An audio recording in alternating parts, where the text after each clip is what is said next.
అందరికీ నమస్కారం. ఈరోజు మనం ఆంధ్రప్రదేశ్ తూర్పుగోదావరి జిల్లా బిక్కవోలు గ్రామంలో కల శ్రీ లక్ష్మీ గణపతి స్వామివారిని దర్శిద్దాం.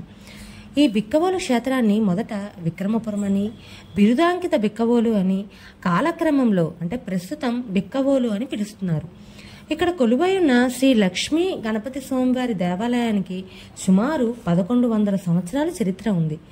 ఇక్కడ గణపతి స్వామిని తూర్పు చాళుక్యులు ఆరాధించారు. ఇక్కడ స్వామివారు స్వయంభూగా వెలిశారు. ఆంధ్రప్రదేశ్లోని శిలా విగ్రహాలలో శ్రీ లక్ష్మీ గణపతి విగ్రహం చాలా పెద్దది. అది భూమిలోకి ఎన్ని అడుగుల వరకు ఉంటుందో ఎవరికీ తెలియదు.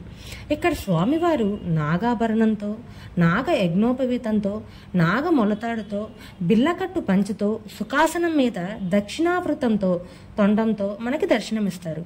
భక్తులు తమ కోరికలను స్వయంగా స్వామివారి చెవిలో చెప్పుకుంటారు. ఈ క్షేత్రంలో భక్తుల సౌకర్యార్థం నిర్వాహకులు నిత్య అన్నదానాన్ని నిర్వహిస్తున్నారు. గోదావరి తీరంలో కొలువై ఉన్న బిక్కవోలు మహాక్షేత్రం చూడడానికి పచ్చని ప్రకృతి అందాలతో ఎంతో మనోహరంగా గొప్ప ఆధ్యాత్మిక క్షేత్రంగా విరాజిల్లుతోంది.